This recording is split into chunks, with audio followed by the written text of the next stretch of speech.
அமைந்திருக்கிறது. அன்பு மாணவ செல்வங்களே, காப்பியம்னா என்ன? யாராவது சொல்ல முடியுங்களா? யாராவது சொல்லுங்க, காப்பியம்னா என்ன?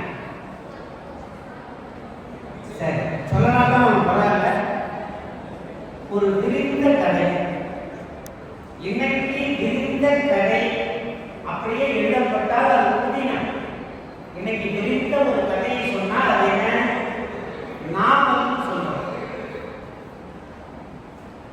குறிப்பு எல்லாம் குறிப்பிடுங்க. அதாவது எல்லா ஆசிரியர்கள் அறிஞர்கள் வந்திருக்கிற கூறுகிற கருத்துக்களை எல்லாம் குறிப்பிடுத்துங்க. ஒரு விரிந்த கதையை இன்றைக்கு எழுதினால் அது புதினம், ஒரு சின்ன கதையாக எழுதினால் அது சிறுகதை. ஆனால் 1000-2000 ஆண்டுகளாக நமது இந்திய மரபில் எழுதப்பட்ட விரிந்த கதைகள் தான் காப்பியம். அந்த விரிந்த கதைக்கு அதாவது பெருசா இருக்கும் அந்த கதை. அது பல இலக்கணங்களாக பின்னாடி கொடுத்துருக்காங்க. தண்ணீர் இல்லா தலைவனை கிடைத்தாய் அப்படி இருக்கணும், வாழ்த்து ஒரு வணக்கம் அப்படின்னு விளக்கங்கள்லாம் இருக்கு. ஆனால் அந்த இலக்கணங்களை உடைத்திருப்பது நமது தமிழ் காப்பிய மரபு. தண்ணீர் இல்லா தலைவன் தண்ணீர் இல்லாத தலைவர்கள் தமிழ் காப்பியங்கள் அப்படிதான். 50 காப்பியங்கள் 50 காப்பியங்களை நீங்க எடுத்து பார்த்தீங்கன்னா சிலப்பதிகாரமோ மணிமேகலையோ குண்டலகேசியோ நீலகேசியோ இதெல்லாம் தலைவினாரில் முக்கியம். உங்களுக்கு எல்லாருக்கும் தெரியும், தலைவி தான் முக்கியம். அப்போ இந்த காப்பியத்துக்கான இலக்கணம் என்னவோ அதையே நமது தமிழ் காப்பிய மரபு உடைச்சிருக்கு. இதை முதல்ல புரிஞ்சுக்கணும். தமிழ் காப்பியம் அடுத்து ரெண்டாவது நம்ம பார்ப்போம் அறம். அறம்னா என்ன? யாராவது ஒரு பிள்ளைங்க சொல்லணும். அறம்னா என்ன சொல்லுவோம்? அதுக்கு நீதி, நேர்மை, ஒழுக்கம் இதெல்லாம் ஸ்டாண்டிங்ஸ், ஆங்கிலத்தில் ஸ்டாண்டிங்ஸ் சொல்லுவோம். ஒத்த பொருள் தரக்கூடிய நெறிமுறைகள், சட்டத்திட்டம் அப்படிலாம் நம்ம பல விதங்கள் சொல்லலாம். இப்போ அறம்னா 20ஆம் நூற்றாண்டு, இப்பொழுது 21ஆம் நூற்றாண்டுல கூட ஜெயமோகன் ஒரு தொகுப்பு அறம்னு எழுதினார். அறம்னு ஒரு சினிமா நமது அன்பிற்கினிய நண்பர் கோவிந்தன் கூட ஒரு படம் எடுத்தார். பார்த்துருக்கீங்க, அறம் படம் பார்த்துருக்கீங்க. அறம் என்ற அந்த சிறுகதையை அந்த தொகுப்பை படிச்சிருக்கு. அப்போ அறம்னா என்ன? இப்படித்தான் நம்ம வாழணும் அப்படின்ற சில கோட்பாடுகளை முன்னோர்கள் சொல்லியிருக்காங்க. அந்த கோட்பாடுகளை எப்படியே வாழ்வது தான். அதனாலதான் நமது முன்னோர்கள் இந்த வாழ்க்கையினுடைய பொருள் என்ன அப்படின்னு சொன்னா அறம், பொருள், இன்பம், வீடு சொன்னாங்க. அப்போ இந்த அறம் என்பது ஏதோ மனிதனுக்கு மட்டுமல்ல, எல்லா உயிர்களுக்கும் இருக்கு. எந்த உயிர்களும் பசி எடுக்காம இன்னொரு மிருகத்தை வேட்டையாடாது. மனிதன் தான் பேராசையால் இன்னொரு மனிதனை வேட்டையாடுவான், இன்னொரு நாட்டை வேட்டையாடுவான், இன்னொரு வீட்டை வேட்டையாடுவான், போயிட்டே இருக்கும். அப்ப புரிஞ்சுக்கணும், உயிரினங்கள் எவ்வளவோ ரூல்ஸ் அண்ட் ரெகுலேஷன் ஃபாலோ பண்ணுது. நமக்கு எத்தனை 6 அறிவு இருக்கு, 6 அறிவு இருந்தாலும் நம்ம ஃபாலோ பண்ணணும். அப்ப இதையெல்லாம் புரிஞ்சுக்கணும். ஏனென்றால் மனிதனை கட்டுப்படுத்துறது தான் உலகத்திலே பெருசு. ஏன்னா மனிதனுக்கு பெரிய அறிவு இருக்கு. மனிதன் இன்னைக்கு மற்ற மிருகங்கள் எந்த ஆயுதங்களையும் வச்சு போராடாது, தங்களது கை கால்கள் மட்டும்தான். ஆனால் மனிதன் மட்டுமே அந்த கால கற்கால கருவிகள் இன்னைக்கு அணுயுக கருவிகள் வரை மனிதன் கண்டுபிடிச்சிருக்கான். அப்ப இதெல்லாம் புரிஞ்சுக்கங்க. இது ஏதோ பழைய கால செய்தி இங்க பேசுறாங்கன்னு நினைக்காது. சிலப்பதிகாரமோ மணிமேகலையோ நீலகேசியோ இது பழைய கால செய்தி அல்ல. இன்றைக்கும் மனிதன் அந்த மண்ணாசர், பொன்னாசர், பெண்ணாசர் சொல்ற மாதிரி இதனாலதான் உலகத்துல போர்கள் நடக்குது. இன்றைக்கும் தொடர்கிறது. இன்றைக்கும் அந்த பிரச்சனையை நோக்கி நமது காப்பியங்கள் என்ன சொல்லி இருக்கு. நான் எடுத்து வந்த குறிப்பெல்லாம் அது ஒரு பக்கம் கிடக்கிறேன். பொதுவாக உங்களுக்கு சொல்ல வேண்டும். அப்ப நம்ம தமிழ் காப்பியங்கள் ஏதோ தமிழ் மக்களுக்கான மட்டும் புரிஞ்சிக்க கூடாது. ஏனென்றால் இன்னைக்கு இந்தியாவில் இந்திய அரசு அங்கீகரிச்சிருக்கிற மொழிகள் ஒரு 20 மொழிகள் இருக்குன்னு வச்சுக்கோங்க. ஒரு பேச்சுக்கு சொல்றேன், இந்தியாவே ஒரு 2000 மொழி பேசுறாங்க. ஒரு 20-25 மாநிலங்கள் இருக்குன்னு வச்சுக்கோங்க. அந்த மொழிகள் மட்டும்தான் இன்னைக்கு இருக்கு. ஆனா அப்படியே நீங்க காலப்போக்கில் பின்னாடி போய் பார்த்தீங்கன்னா 2000-3000 ஆண்டுகளுக்கு முன்னர் தமிழ் மொழி இங்க பேசப்பட்டதுன்னா அது இந்தியாவுக்கு முழுமையான ஒரு மொழின்னு தான் பழைய காலத்தில் இருந்தது. தமிழ் மொழி, சமஸ்கிருதம், பாலி, பிராகிருதம், இந்த 4 மொழிகளும் இந்தியாவின் மிக மூத்த மொழிகள். தமிழ், பாலி, பிராகிருதம், சமஸ்கிருதம். இந்த மொழிகளில் இருக்கிற விஷயங்களை நீங்க படிச்சுட்டீங்கன்னா இந்தியாவிலே படிச்சதாயிடும். நல்லா புரிஞ்சுக்கங்க அன்பு மாணவ சொல்லுங்க. பாலி மொழினா ஏதோ ரொம்ப கஷ்டமானது, சமஸ்கிருதம்னா ஏதோ கஷ்டமானது அப்படின்லாம் நினைச்சுக்கூடாது. தேப்போ மீனாட்சி சுந்தரனார் ஒரு அறிஞர் நம்ம நாட்டில் வாழ்ந்தார். தமிழ்நாட்டில் தான் இருந்தார். மிகப்பெரிய அறிஞர். அவருடைய எந்த புஸ்தகத்தை நீங்க எடுத்து படிச்சு பார்த்தாலும் ரொம்ப புதுசா இருக்கும். ஏன்னு கேட்டால் அவர் சமகால ஆங்கில மொழியும் படித்தார், இந்தியாவின் எல்லா மொழிகளையும் படித்தார். எப்படி மரபியடிகளுடைய நூல்கள் இன்னும் பல்வேறு அறிஞர்களுடைய நூல்கள் புதுசாக இருக்குமோ, எப்பொழுது படித்தாலும் புதுசாக இருக்கும். ஏன்னா அவ்வளோ செய்திகள் இருக்கு. அப்படி தேப்போ மீனாட்சி சுந்தரனாருடைய புத்தகங்கள், அதில் இருக்கிற செய்திகள் இருக்கு. அப்படித்தான் இங்கே நமக்கு தமிழ் காப்பியங்கள் ஆழமான கருத்துக்களை பேசியிருக்கின்றன. அது இந்தியாவினுடைய அனைத்து தத்துவ மரபுகளையும், அனைத்து வரலாறுகளையும், அனைத்து விஷயங்களையும் அதை உள்வாங்கி நமக்கு பேசி இந்த செய்தியை உங்களுக்கு சொல்லணும்னு நினைச்சேன். அது இன்னும் அடுத்து ஒரு 2 செய்தியை உங்களுக்கு சொல்லி நான் நிறைவு பண்றேன். இந்தியாவினுடைய கதை மரபு சிராவண மரபுன்னு ஒன்று சொல்லியிருக்கு, இன்னும் திராவிட மரபு. இந்த சிராவண மரபுல தான் பௌத்த, ஜெயின இந்த கதை மரபுகள் எல்லாம் நமக்கு சீவகன், மணிமேகலை போன்ற கதைகள், சிலப்பதிகார கதைகள், இது எல்லாம் சிராவண மரபுல வரும். பின்னாடி நமக்கு பிராமணிய மரபு கதைகள் நிறைய. அந்த பிராமணிய மரபு கதைகள் தான் சைவ இலக்கியங்கள், வைணவ இலக்கியங்கள், பெரிய புராணம் போன்ற காப்பியங்கள், கம்பராமாயணம் போன்ற காப்பியங்கள், பின்னாடி நமக்கு தமிழில் பெருகி வளர்ந்த சிற்றிலக்கியங்கள், அடியார்களுடைய வரலாறுகள், இதெல்லாம் நமக்கு பிராமணிய மரபு. இதுக்கு முன்னாடி பழைய கதை மரபு நமக்கு ஸ்தான மரபுன்னு சொல்லுவாங்க. அதில் தான் ஜெயின மரபுகள் பெருங்கதை தமிழ் ஒரு காப்பியம். அதை படித்து விளக்கி நமக்கு சிலப்பதிகார போன்றவர்கள்லாம் நிறைய எழுதியிருக்காங்க. அதெல்லாம் மிகப்பெரிய கதை மரபு, பிரகத் கதா, பெரிய கதை மரபு, சாதாரணமான கதை மரபு. நம்ம கிட்ட இந்த கதை மரபுகள் இருக்கு. இந்த கதை மரபுகள் சமஸ்கிருதத்தில் கொஞ்சம் கொஞ்சம் இருக்கு, பிராகிருதத்தில் இருக்கு, அடுத்து தமிழ்ல தான் இருக்கு. அதனாலதான் தமிழ் படிக்கிற பிள்ளைகள் நீங்க என்னையும் சேர்த்து தான் சொல்றேன், நாங்களும் இன்னும் மாணவன் தான். தமிழை மட்டும் படிச்சா போதாது, சமகாலத்தில் ஆங்கிலத்தையும் படிச்சோம். அப்படியே சமஸ்கிருதம், பாலி போன்ற இந்தியாவின் தொன்மையான மொழிகளையும் படிச்சோம். அப்படி படிக்கும் பொழுதுதான் நம்ம தமிழ் எங்க இருக்குன்னு உங்களால புரிஞ்சிக்க முடியும். நம்ம தமிழ்ல எவ்வளவு பெரிய விஷயத்தை பேசிட்டு. நான் பாலி மொழியும் கொஞ்சம் படித்தேன், புத்தி சித்தியும் படிச்சுட்டு இருக்கிறேன். படித்த பிறகு நான் மணிமேகலையை எடுத்து பார்க்கும் பொழுது உண்மையிலே நாங்கள் தமிழ் மொழியில எவ்வளவு பெரிய விஷயங்களே ரொம்ப அழகா, ரொம்ப ஷார்ட் அண்ட் கிறிஸ்ப் சொல்லுவாங்க, ரொம்ப சுருக்கமா, ரொம்ப அழகா. திருக்குறள் மட்டுமல்ல, நம்ம காப்பியங்கள் கூட மிக ஆழமா அழகா நம்ம மொழிகளை எடுத்து எழுதியிருக்கோம். உங்களுக்கு ஒரு உதாரணம், மண் திணி ஞானத்து வாழ்வோர்க்கெல்லாம். மண் திணி, இது மணிமேகலையில வர வரைக்கும் எனக்கு தெரியும். மண் திணி ஞானத்து வாழ்வோர்க்கெல்லாம் உண்டி கொடுத்தோம் உயிர் கொடுத்தோரே. ஆற்றலுக்கு அளிப்போர் அறவினை பகர்வோம். ஆற்றா மக்கள் அருப்பசி தலைவோர் வேற்றே உலகில் மெய்நீரி வாழ்க்கை. உண்மையான வாழ்க்கை என்பது எது?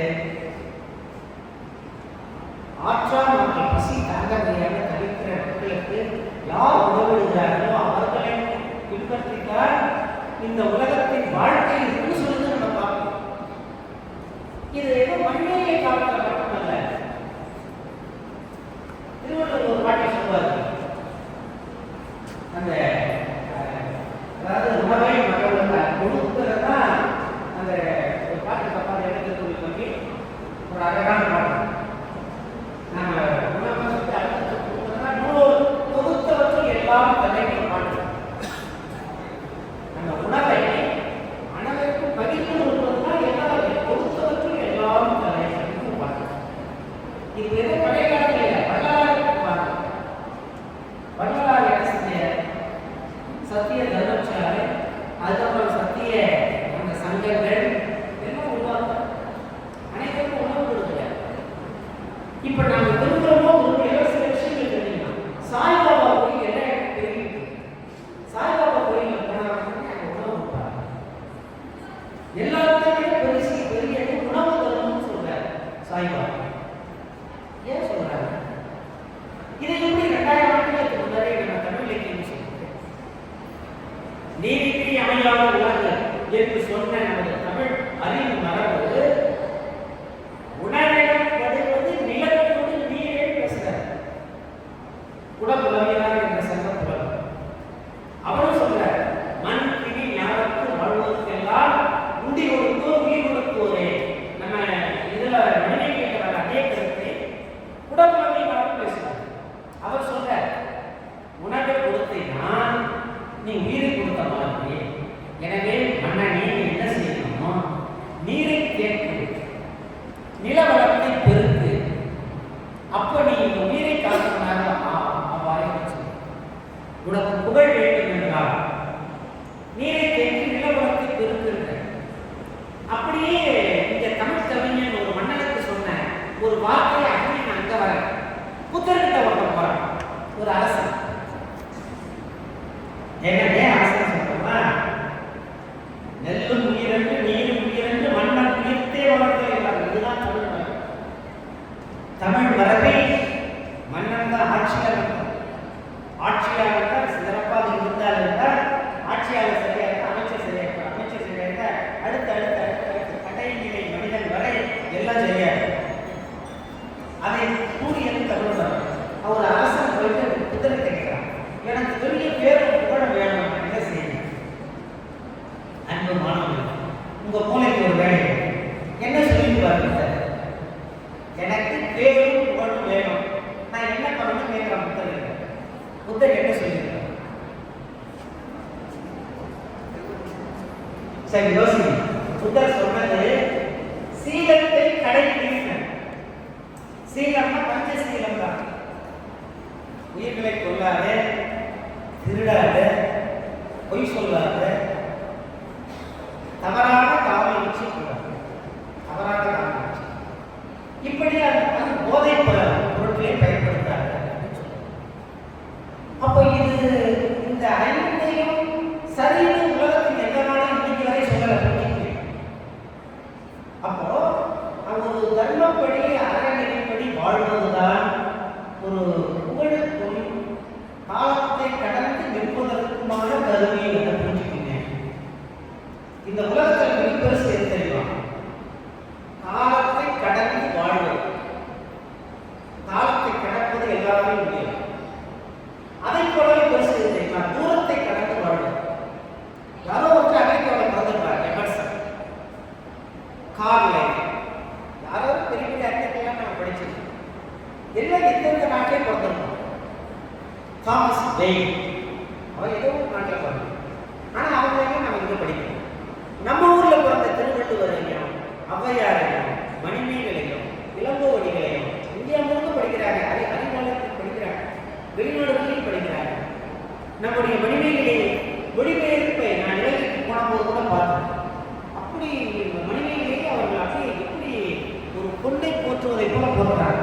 என்ன பண்ணி இவ்வளோ அருமையான காப்பியம் இருக்கு. அன்பு மாணவ செல்வர்களே, நல்லா கவனிங்க.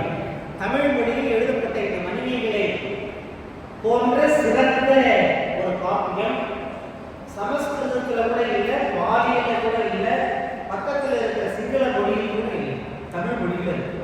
அப்படி என்றால் தமிழ் மொழியில் எவ்வளவு ஆழமாக இந்த பௌத்த மரபு இருந்திருக்க வேண்டும் என்பதை நீங்கள் புரிந்து கொள்ளுங்கள்.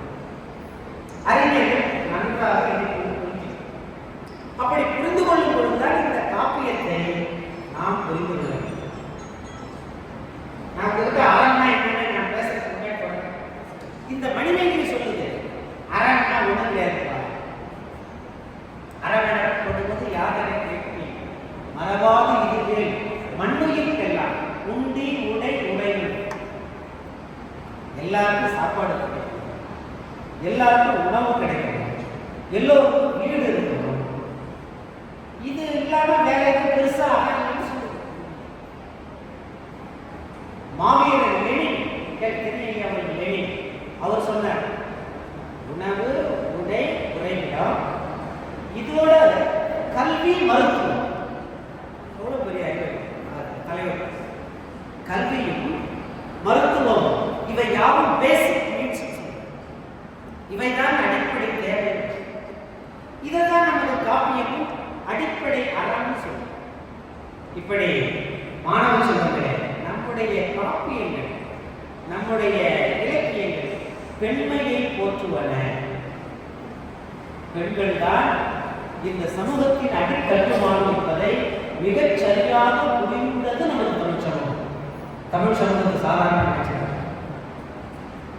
முன்னை படமைக்கும் பழமையாய், பெண்ணை புதுமைக்கும் புதுமையாய் என்றும் உள்ள தென் தமிழ்னு சொல்லுவாங்க. இந்த தமிழ் என்பது வெறும் மொழி அல்ல, வெறுமனே பேச்சு அல்ல, அது ஒரு வாழ்க்கை முறை, அது ஒரு வே ஆஃப் லைஃப் ஸ்டைல். அந்த வாழ்க்கை முறையை தான் நமது காப்பியங்கள் பதிவு செய்திருக்கிறது. அதை மிக அழகாக நமக்கு சங்க இலக்கியத்திலிருந்து வாரியார் பாரதிதாசன் வரை இலக்கியங்களில் பதிவு செஞ்சிருக்காங்க. ஆனால் மிகச்சிறந்த கதைகளாக காப்பியங்களில் நமக்கு தமிழ் வாழ்க்கை எழுதப்பட்டிருக்கிறது. அதனுடைய மிகச்சிறந்த சித்திரங்கள் தான் மணிமேகலை போன்ற காப்பியம். இப்போ மணிமேகலையினுடைய வரலாற்றை நீங்கள் அதை ஏற்கனவே பார்த்தீங்கன்னா, புத்தரை பெண்ணாக சித்திரைக்கு எழுதப்பட்டதோ தோணும்.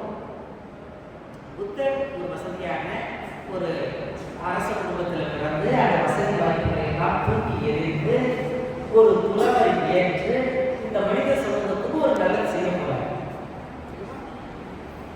அன்னை தெரேசாவை பற்றி பார்த்திபன் ஒரு சின்னதா ஒரு பேஸ்புக்ல வந்துருச்சு, நீ கருவுற்று இருந்தால் உங்கள் குழந்தைக்கு தாயாக இருக்கு, ஆனால் கருணை உற்றதால் அனைவருக்கும் தாயாக.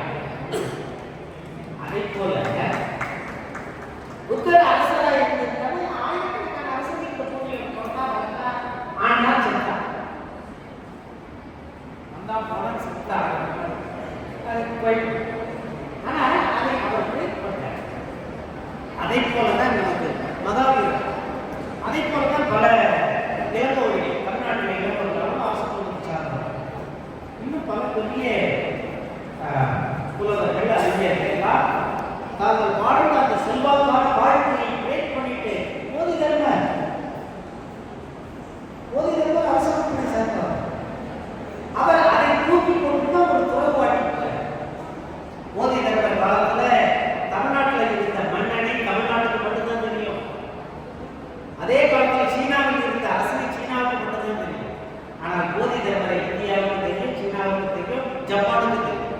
இதுதான் அறிஞர்களுடைய ஒரு அறிஞன் என்பவன் காலத்தை கடப்பான், தூரத்தை உடைப்பான், அவன் என்றைக்கும் வாழ்வான்.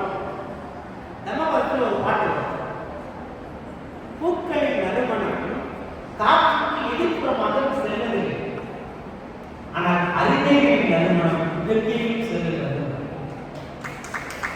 அதே போல நமது மணிமேகலை காப்பியத்தில் இருக்கிற செய்திகள் அன்பு மாணவர்கள், இதெல்லாம் வெறும் ஏதோ கதையை அப்படின்னு நினைச்சு படிக்கக்கூடாது. இது மிகச்சிறந்த ஒரு வாழ்க்கை முறையை நமக்கு சொல்லுகிறது. சிக்கல்கள் வரும் பொழுது இப்படி நாம் சமாளிக்க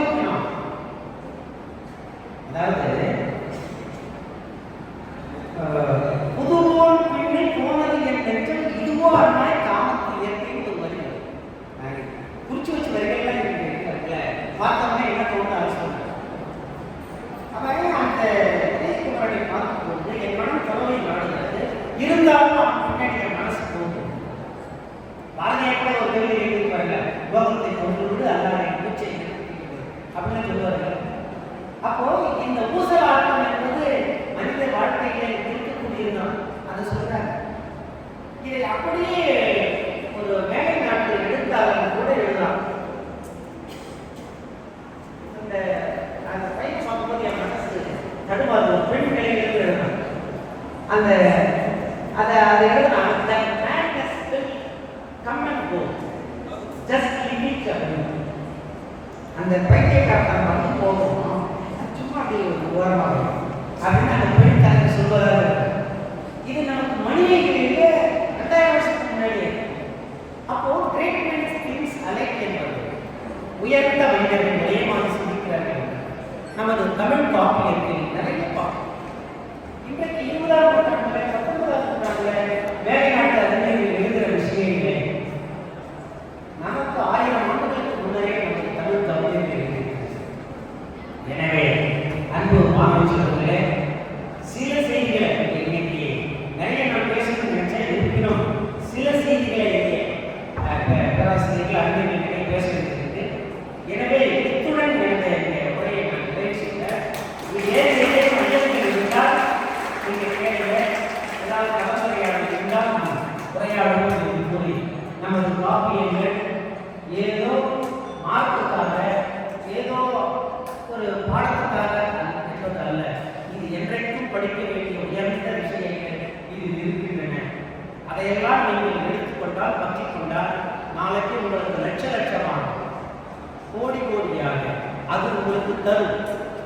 இந்த காப்பியத்தை உள்வாங்கிக் கொண்டு எப்படி நாம் இந்த உலகத்துக்கு கொடுக்கணும் அப்படின்ற ஆற்றலை நீங்கள் வளர்க்கணும். அப்படி வளர்த்து கொண்டால் கண்டிப்பாக அது உங்களுக்கு பெரும் புகழையும் பேரையும் பணத்தையும் அனைத்தையும் கொடுக்கும் என்று கூறி நமது காப்பியங்கள் மிகச்சிறந்த ஆழமான காப்பியங்கள். இப்படிப்பட்ட பொறுமையில் இங்கே மிகுந்த குறைந்த காலத்திலேயே ஏற்பாடு செய்த ஐயா தங்கவேல் ஐயா அவர்களுக்கும் நமது பச்சைப்பன் ஐயா உள்ளிட்ட தமிழ்துறை பேராசிரியர் பெருமக்கள் அனைவருக்கும் இனிய வாழ்த்துக்களை கூறி நிறைவு செய்கிறேன். நன்றி.